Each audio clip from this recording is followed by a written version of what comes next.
기업하기 좋은 환경 만들어야. 경제계 한 목소리. 앵커.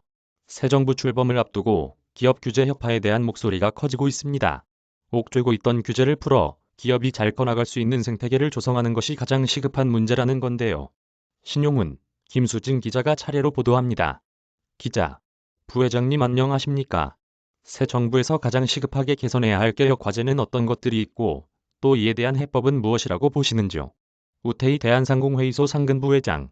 네거티브 규제를 통해서 지금까지의 포지티브 규제 시스템을 정리해야 하는데 이게 잘 안 돼요. 사실은 지속적인 노력이 필요하다고 보고요. 두 번째는 일괄적인 행정 간소화 의제 처리 계속해왔는데 워낙 규제 수가 많다 보니까 이제는 법령의 통폐합 법령 개정에 착수해야 합니다. 이런 규제를 없애는데 중점을 두셔야 할 것 같고요. 마지막으로 정부 입법은 그나마 규제형 평가를 하기 때문에 규제에 따른 비용과 편익을 비교해서 그것에 따른 대책이 나오는데 의원 입법은 그것이 전혀 안 되고 있어요. 해서 의원 입법 영향평가제를 빨리 도입해서 균형을 맞춰주고 규제를 줄여주는 노력이 성급하다고 봅니다. 기자. 조세 문제도 빼놓을 수 없습니다.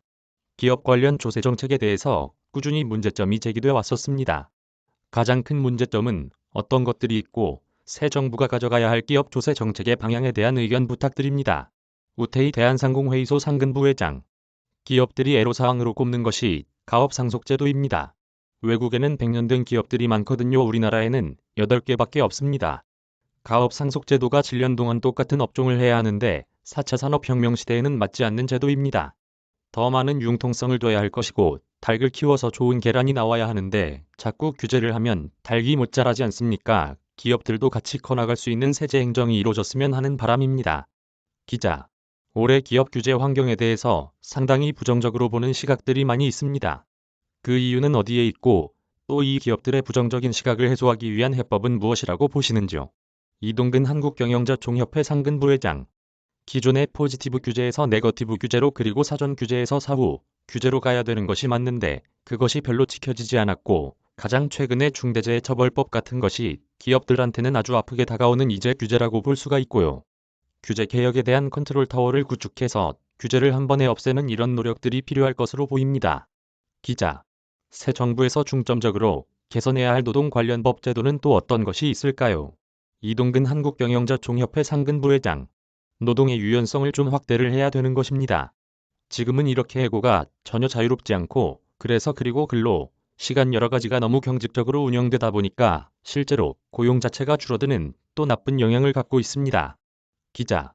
기업하기 좋은 나라를 만들기 위해서 필요하다고 생각하시는 정책이 있다면 어떤 것들이 있을까요?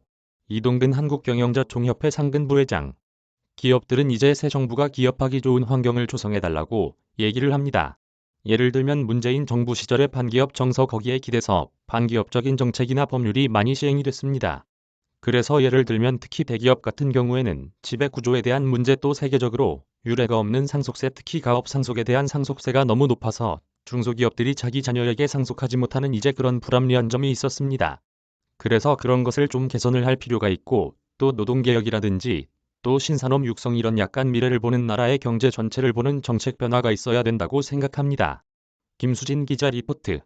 기자. 중소벤처기업들은 새 정부에게 시장 중심이란 키워드를 던졌습니다. 새로운 제도를 선보일 때 민간 전문가를 참여시키는 등 현장 목소리를 크게 반영하자는 겁니다. 이들은 수건이었던 복수의결권과 주신두시간제가 시장 중심 시각이 필요한 대표 사례라고 설명합니다. 드리고 있는데요. 민간 시장 중심의 벤처 정책, 민간 전문가들이 참여하는 정책이 정착되면 좋겠다. 복수의결권이 대표적인 사례인데 정작 시장에 없는 분들 중심으로 반대 의견이 많이 만들어졌었고요. 주신두시간도 정책 핀포인트가 되어야 한다. 벤처 영역은 시간을 정해놓고 제조 라인이 돌듯이 그런 영역이 아니거든요. 실제로 윤석열 대통령 당선인은 주신두시간제를 탄력적으로 개선하겠다고 공약했으며 벤처기업 복수의결권 제도를 도입하겠다고 밝힌 바 있어 관심이 모아지고 있습니다. 현장에서는 혁신 자금 공급으로 벤처기업 투자를 활성화해야 한다는 이야기도 나옵니다. 강윤석 비디오콘 CEO. 기존의 정부 지원 사업 프로그램이 많이 있는데 사업비가 사실 작은 편입니다. 그걸 증대해줘서 확실히 인건비에 쓸 수 있도록 도와주시면 좋을 것 같습니다. 박진우 다다익스 CEO. 회사는 매출도 부족하고 아직 성장하는 단계인데 보증에 대한 부분이 너무 적습니다. 기술보증기금이나 신용보증기금에서 기본적으로 해주는 보증이 있는데 교차 사용하는 것도 불가능하고 중소벤처기업들은 이러한 제도가 뒷받침되어야 대기업과의 양극화 해소가 가능하다는 입장입니다. 대통령 직속 상생위원회 설치 등도 논의됐던 만큼 중소벤처기업계는 관련 정책 공약들이 새 정부의 국정 아젠다로 이어지길 기대하고 있습니다. 한국경제TV 김수진입니다. 신용훈 기자. 김수진 기자 이메일 주소